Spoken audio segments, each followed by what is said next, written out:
because it is a very good player. This one, or this one, will store music better than a CD record will. And it will read the music that it had stored in its SSD disk or hard drive better than the CD are able to read the CD.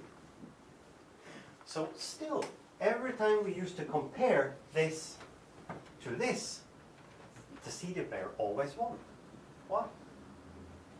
But the biggest problem is that when this plays the music and ships the data out through this, it's shipping a sequence of ones and zeros.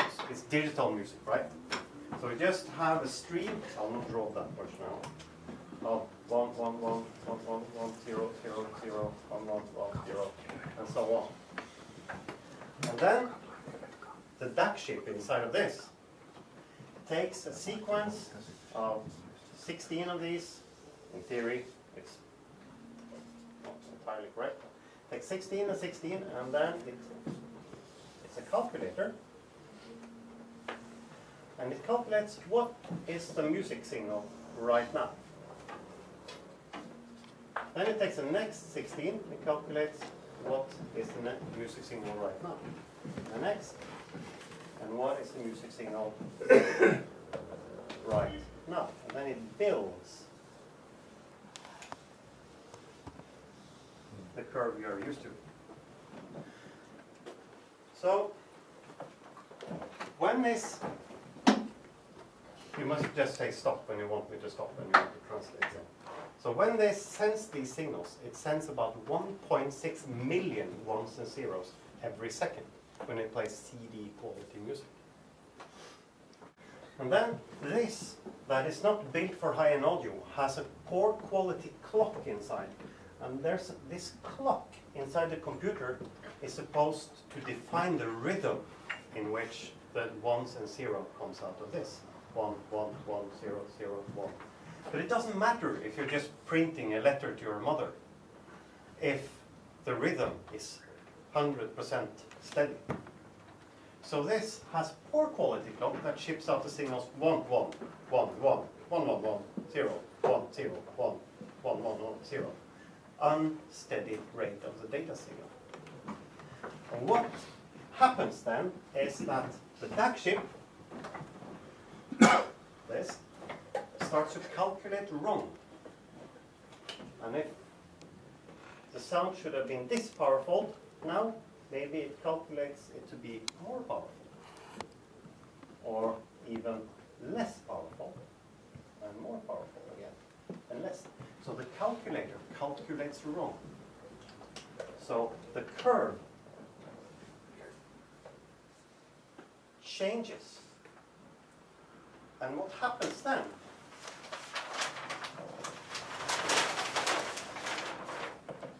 is this. You get extra sounds. Many extra sounds. And this is called jitter.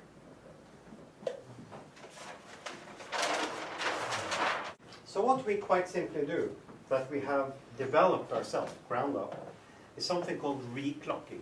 The concept of reclocking is not unique to Hegel, but the way we do it is unique. So when the signal comes in through the USB cable or any other cable, it's stored in a memory, and we have a buffer memory, and we have developed and designed ourselves a very, very, very good clock that is directly connected to the buffer and directly connected to the DAC chip, and that connection is unique. So we rebuild the data stream in a very steady rate. But because this is supposed to have a certain impedance at 75 ohms. The cable itself, I'm quite certain, is 75 ohms, but the plugs are not. Even though some of these manufacturers have made plugs that are quite close to 75 ohms, they are never 75 ohms. They have different stories about, oh, ones and zero goes in echo inside the cable, and have many funny stories about what happens. But that's because none of them know. But at Hegel, every year we use a substantial amount, a big amount of our profits every year to buy measuring equipment.